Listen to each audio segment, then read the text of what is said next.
Olá, pessoal. Continuando aí nossa sequência de aulas sobre o reino animal. A gente viu aí os poríferos, né, semana passada. Falamos sobre tudo isso. E aí, seguindo a ordem aí cronológica, certo? A gente vai ver aí os cnidários ou selenterados, tá certo? Também chamados aí, né, de selenterados ou nidados. Fazem parte desse filo aqui os corais, as águas-vivas, as anêmonas, né? Então, como a gente já sabe, esses animais aí são seres aquáticos, tá certo? Então, todos os nidários aí são aquáticos, assim como acontecia com os poríferos, né? Aqui eles já vão possuir tecidos verdadeiros, tá certo? Diferentemente dos poríferos, aí já é uma diferença, né? Já vão aparecer tecidos. Eles têm um tecido gelatinoso, que a gente chama mesogleia, e uma cavidade digestiva. Então, aqui já não é bem um sistema digestivo, mas é uma cavidade onde já vai acontecer a digestão, né? Um local aí onde já vai acontecer a digestão. Esses animais, eles têm sistema digestivo incompleto, ou seja, né? Eles não têm ânus, né? Os resíduos aí orgânicos, eles são liberados pela mesma abertura que eles servem de boca, né? E uma outra característica desses animais é que eles têm células urticantes, chamadas quinidócitos, na sua pele, que tem função aí de paralisar a presa, né? Ou mesmo de defesa para esses animais. Aqui eu já falo de simetria também, né? Os poríferos não tinham simetria. Aqui os nidários já vão apresentar uma simetria, nesse caso uma simetria radial. O que é isso? Se eu pegasse o corpo desse animal e pudesse dividir em várias partes, todas essas partes seriam iguais, simetria radial. Aqui tem alguns representantes desse grupo, né? Então, aqui embaixo, do lado esquerdo, os corais, aqui em cima, do lado esquerdo, as caravelas, aqui em cima, do lado direito, uma água-viva, né? E aqui embaixo, do lado direito, o representante das anêmonas do mar. Bom, os cnidários apresentam também uma rede nervosa difusa, então já é um tipo de sistema nervoso, olha só que, né, um pouco até mais complexo que os poríferos, né?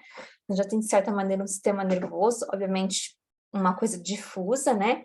Que serve aí, no caso, por exemplo, né? Estou dando um exemplo da anêmona, né? Serve, por exemplo, para contração e relaxamento, quando esses cnidários vão executar o movimento dos seus tentáculos aí, né, para capturar a presa, para se defender, esse tipo de coisa.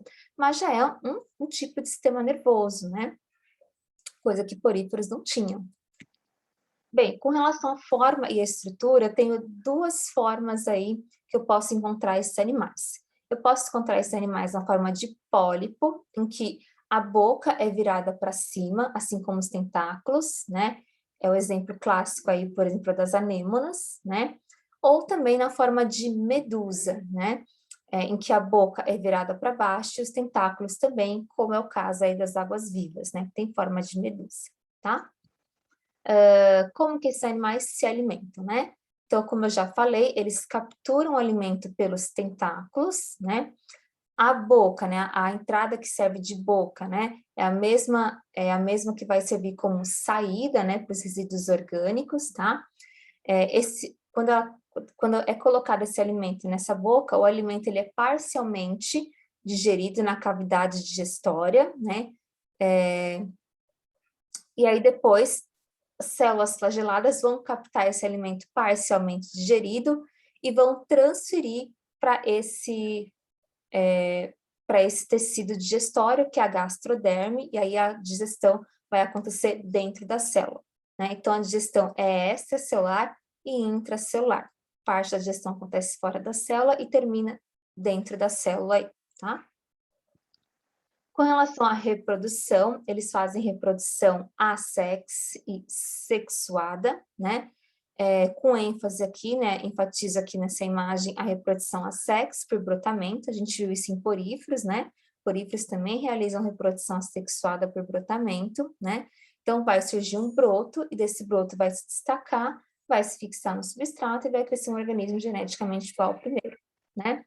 E também com relação à reprodução sexuada, essa reprodução sexuada é por alternância de gerações, tá certo? Ou seja, ora o nidário vai ter a forma de medusa, ora ele vai ter a forma de polipóide aí, de pólipo, né? Que seria uma fase mais assexuada, né?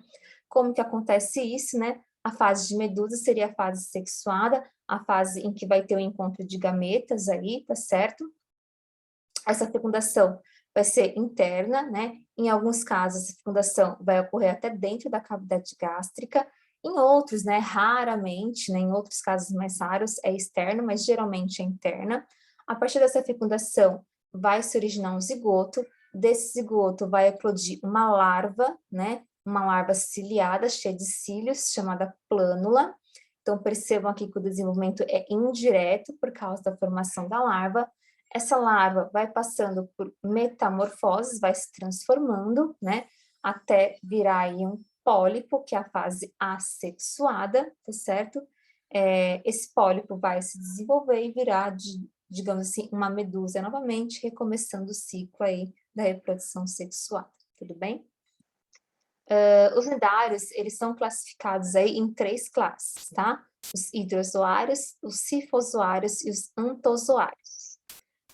Os hidrozoários fazem parte aí as hidras e as caravelas portuguesas, né, as chamadas caravelas portuguesas, tá certo? Eles possuem aí, né, os hidrozoários, espécies com formas de pólipos, como a gente pode ver, né, como é o caso aí da hidra, e também formas de medusa, como é o caso aí das caravelas portuguesas, tá certo?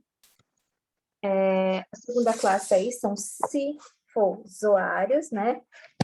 Os seus representantes são basicamente medusas, né? A reprodução acontece daquela forma que eu expliquei, por alternância de gerações, tá certo? E são basicamente aí a classe das águas vivas, tá certo? E a última classe aí é a classe dos ontozoários, né?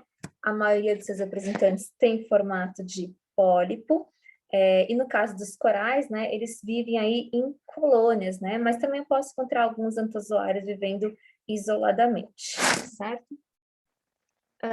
Os nidários aí, eles também têm grande importância aí, né, ecológica, né, para o equilíbrio ambiental. Então, a gente vê, por exemplo, o caso dos branqueamentos de corais, né, esse tipo de questões. Então, né, eles são indícios, né, de equilíbrio ambiental. Eles também servem de alimento para muitos peixes e outros animais aquáticos. O esqueleto de alguns corais, eles são usados, né, na indústria aí como para fazer bijuterias, né? E alguns nidários, né, também servem de hábitat, né, também servem de morada, de abrigo para alguns peixes de pequeno porte, que é o caso, por exemplo, como a gente viu aí, né, nos filmes, nos desenhos, o caso, por exemplo, do peixe palhaço, que se esconde aí em uma anêmona do mar, tá certo? Só uma curiosidade aqui para a gente poder finalizar, né? Existem águas-vivas gigantescas aí, tá certo? Essas águas-vivas ficam aí no Japão, né? E volta e meia elas devastam aí o mar do Japão. Essas águas-vivas têm em média aí 2 metros de diâmetro, né? E 200 quilogramas aí, então são enormes, né? Bem pesadonas aí, tá certo? Elas, coloquei aqui, né, que elas são o terror dos chefes de cozinha, né? Porque as águas-vivas, elas são grandes predadoras, né? E principalmente de peixes, né? E como a gastronomia se baseia nesses produtos marinhos, né? Quando elas atacam a, digamos,